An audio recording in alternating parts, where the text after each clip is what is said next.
There's something going on in the world of neurodivergence, and I keep running into this in my ADHD research and the ADHD community about being overstimulated and understimulated at the exact same time.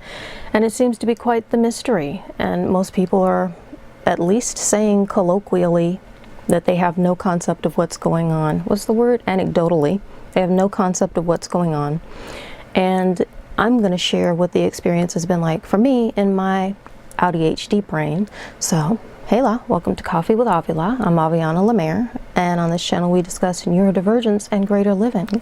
And we consider how many times I'm truly going to open each video with this whole intro for no apparent reason. If I start to get sick of it, I can only imagine what someone listening to it could be feeling after a while, but whatever. We'll move on with that thought later and see if I keep on doing it. So the point is, there's something about being overstimulated at the same time that you're understimulated. And while I will tell you the sensation of it happening in the body, in the mind, is as if everything has just lost all reason. It's as if your mind is warring with itself, your body is warring with itself, for you to feel like one part of you is just, like some of your cells are just on fire with electrical movement and going crazy, and the other parts are just kind of down here, dormant, trying to peak, but they can't get enough energy to do so. It does not feel right. It does not feel comfortable. It's really kind of maddening, and it's the kind of thing I always want to stop. But okay, I hope I didn't make a weird sound. I think I just ran into my mic a little bit with something, but I don't know. If I did, I'll edit it out and then we'll all know it was weird. But long story short, in case I didn't, it feels nuts, but I don't think it actually is illogical at all. To me, it makes perfect sense to have both overstimulation and understimulation, because for me, it's less a matter of having something like thinking of the body as a whole that only functions as one part. The human experience has never really been a whole that functions as one part. There's this saying, for people who are dealing with things that they're learning psychologically, sometimes you just need to hear something like both things can be true. So you hear this saying a lot, where someone can be very happy about something but also very sad about it, or they can be grieving something yet also feel set free. And sometimes the explanation is both things can be true. You don't have to choose a side, it can be both, which is clear because they're both happening. It just doesn't mean that there's anything wrong with you that both are happening. And so it's kind of like that with the stimulation, because in my experience, the most classic experience I have with overstimulation and understimulation is that there are separate parts of my experience, right? Not just a whole that's somehow having disparate sensations, but there are separate parts of me that are there to experience something. Like there's a part of me I want experiencing peace, where I feel calm and relaxed.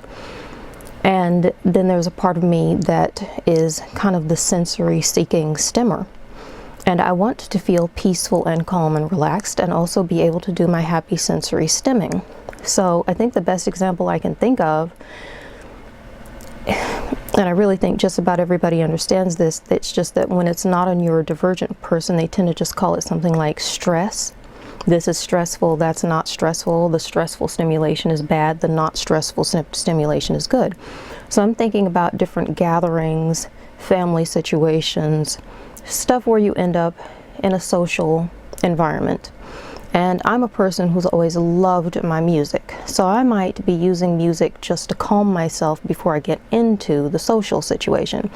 I could be listening to anything. It could be a lot of sound, it could be a lot of clatter, it could be a lot of percussion, it could be, you know, a peaceful classical thing, it could be a great big metal thing.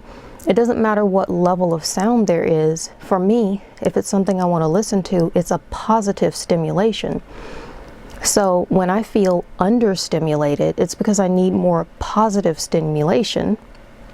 And so I'll be stimming with the sound of this music because I'm listening to music I already know I want to hear. Kind of like how you have a safe food when you're hungry, but you don't want to deal with anything. You know, you don't want to run into something you hate. You just want to eat and be relaxed and have the safe experience. I'll have safe music I know I want to hear, and that's how I stim. But that's for the part of me that's sensory seeking. Then there's a part of me where I just want to experience peace. So I'm thinking about this. I used to always do this, listen to music before I end up in another situation, social situation. Often once I get into the social situation, it's not really about sensory satisfaction for me. At that point, it's the part of me that wants peace, because there are very often a lot of people talking, and some people speak in a very loud way, and they're very accustomed to being extremely loud in a way that really hurts me, makes my ears feel like they're being attacked by extremely loud vibration that just comes.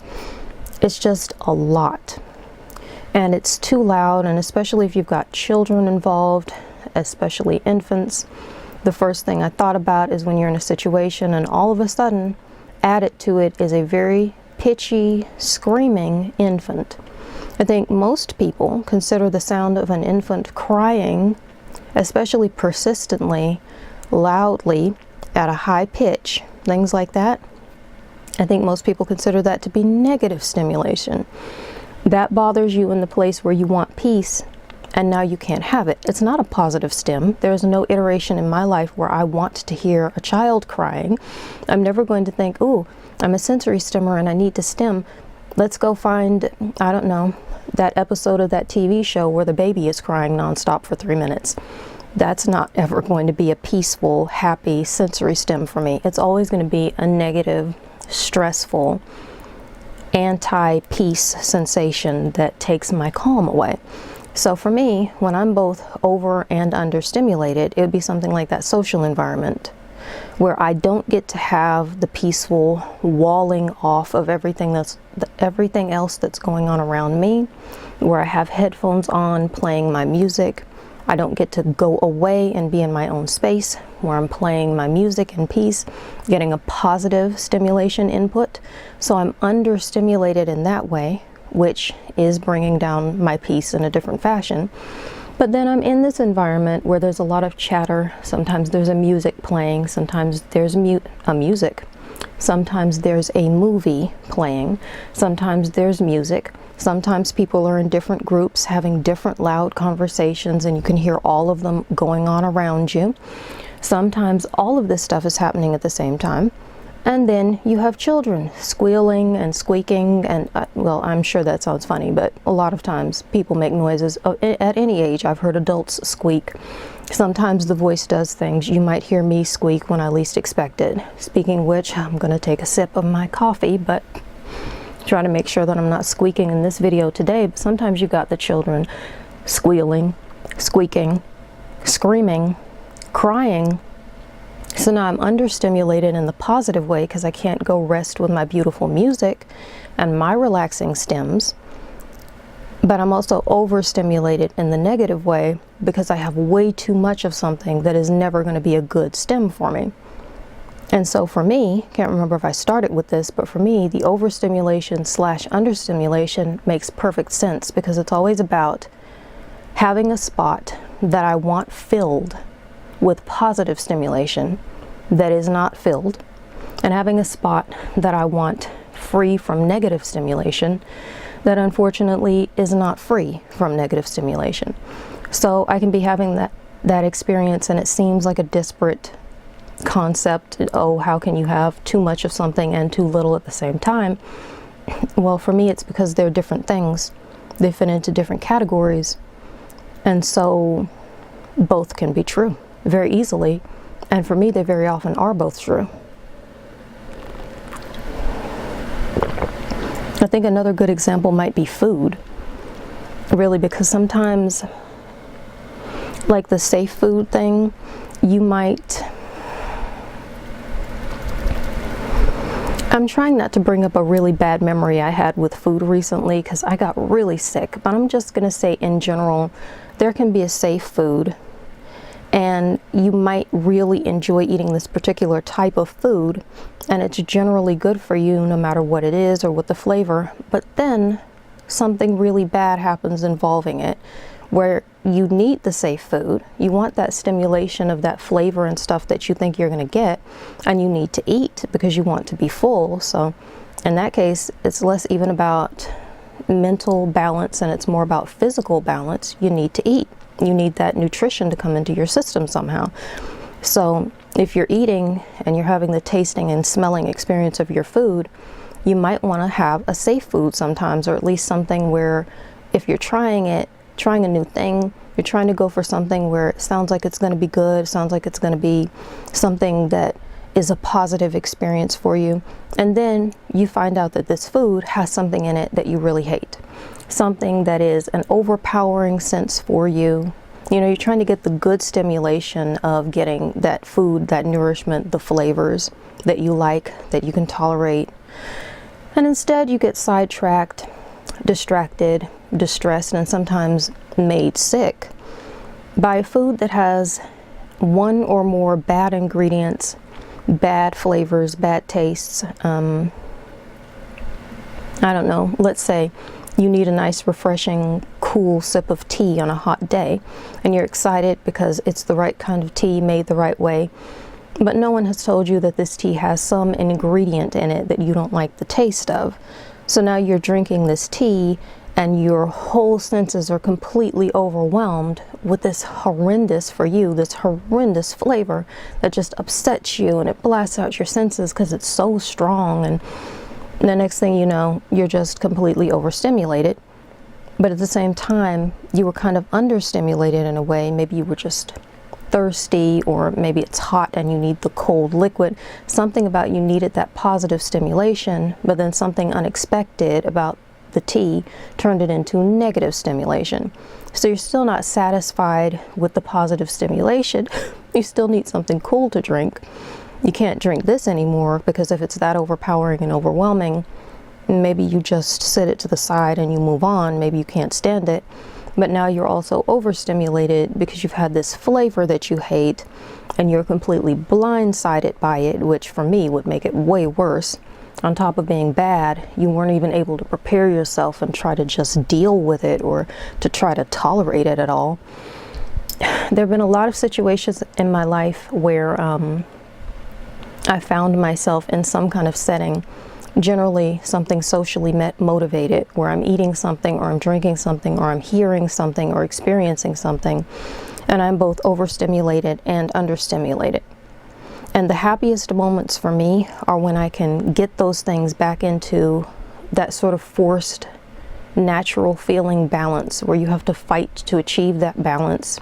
That's my concept of, for me in my life, I don't believe in natural balance, because balance is always something I've seen having to be fought for, and it's never fully achieved. Again, it's another video I want to make, and I don't really want to get into it, but I use the term because it's something I know about.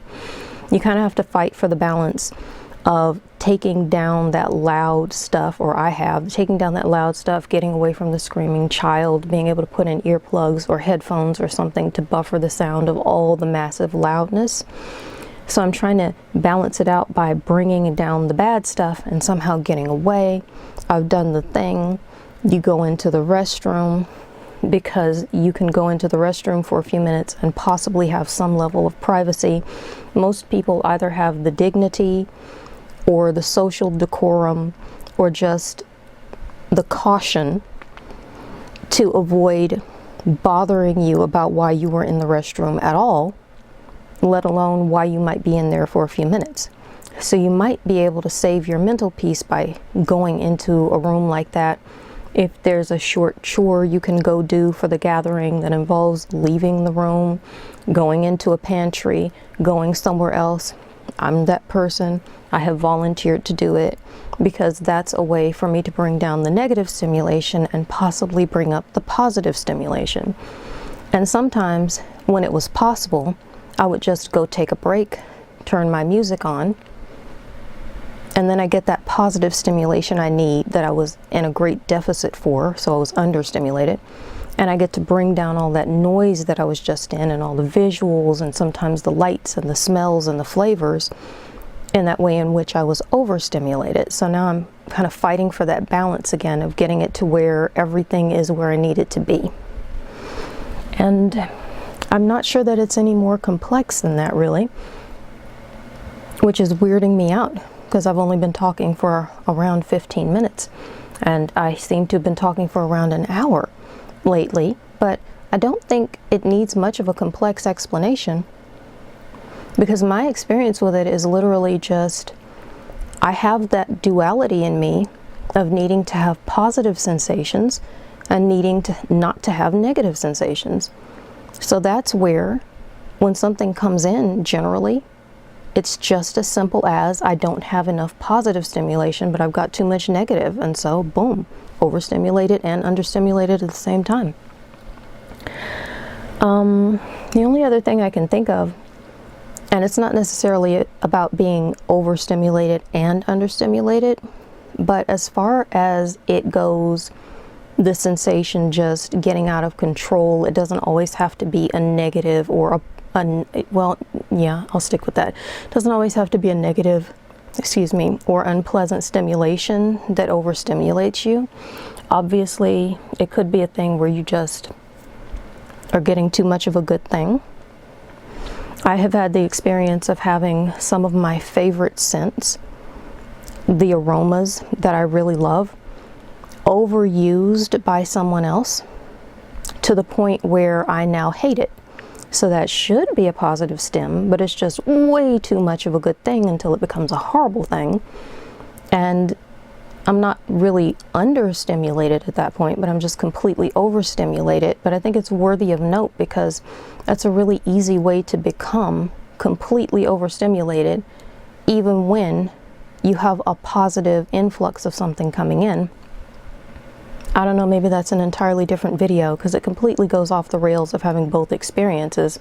But it's just such a complex subject, because when you're living a life of being constantly having an influx of something, you know, in the right ear and an influx of something in the left ear, and there's so many different ways of experiencing everything, and it's well known now, I think, when people are interested and they can find the information, that as neurodivergents and specifically autists, we are intaking a huge amount of information compared with what allists are supposed to be intaking. And I don't know how that works with ADHDers. I would venture a guess that it's similar, because there's so much with ADHDers, like allistic ADHDers, as far as being highly stimulated when other people don't get it, or needing more stimulation when other people don't get it. But I don't know about that because I haven't run into that research, and I'm not having the allistic ADHD experience. So I can just talk about my ADHD experience, where it seems like it becomes very complex, because when you are both over and understimulated at the same time, you're having a more intense experience of it. So even though I think it's a really common experience for somebody to be stressed out by one thing that's sensory input, and at the same time need to unwind with more sensory input.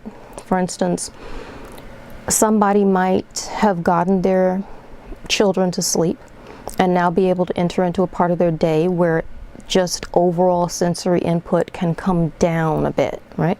Maybe it was a bit much and they're just a bit stressed that day. So when the kids are asleep, they're bringing their sensory input down to a level where they feel like they have a little more control in the moment. So you might have come from a moment where you felt like you didn't have control and you were overstimulated. Anybody of any neurotype, it's a very well-known thing. Too much was going on, maybe too many people were over, maybe there was just too much noise or too much media, and it's just called stress at that point. It was too much stress. It's very stressful. It was so loud. And then you get to a point of your day where right after that goes away, instead of necessarily needing to curl up into a ball and just block out all the sound and everything, maybe the way that you decompress is by turning on some music, or by plopping down and finishing a TV program or a movie you really wanted to see. That's a whole lot of visual and or audio, you know, however your brain and body works. That could be a whole lot of extra sensory input, but it's not stressful sensory input for you.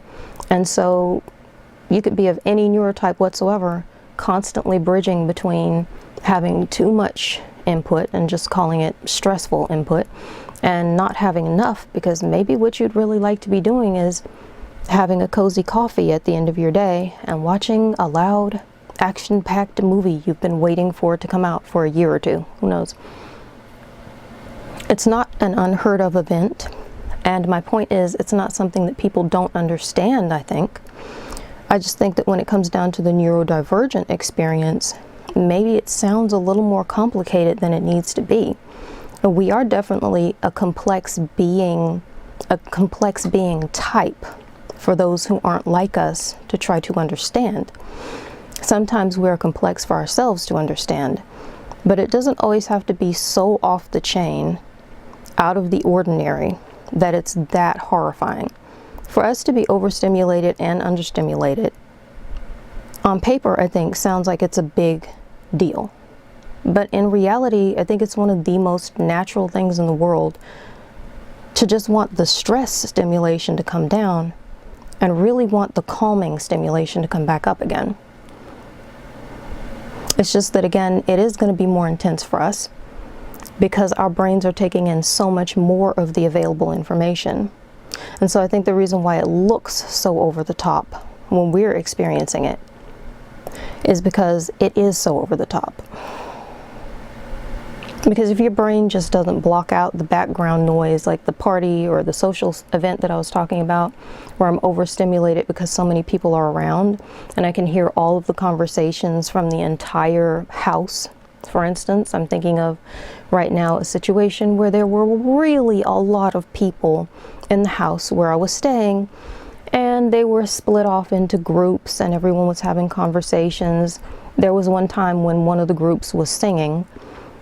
Sometimes people are playing movies. It's a lot of information in general to have 3 or 4 groups of people in the room with you, clattering in the kitchen, and movies and singing contests and multiple conversations and laughter and everything. And some people apparently can be in a room like that and drown out everything but the conversation around them. We can't do that. The autistic mind is taking in all of that information. So it's going to look like it's a lot, and it's going to feel like it's a lot, because it just plain legitimately is.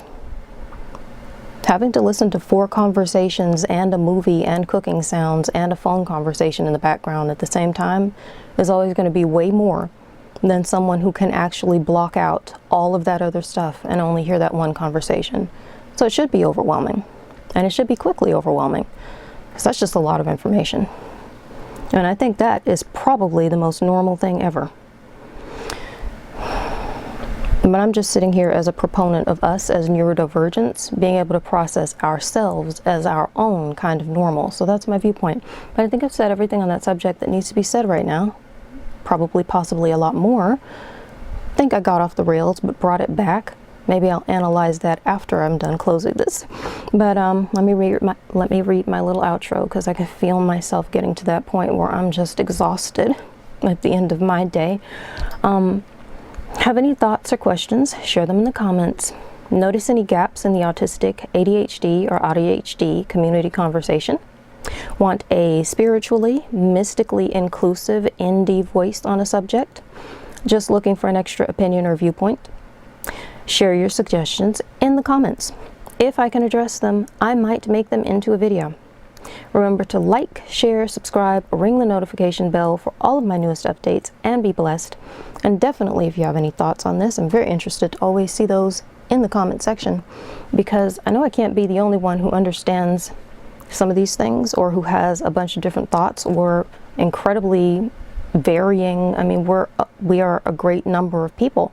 We have to have myriad experiences and myriad ways in which we have encountered or dealt with being over and understimulated.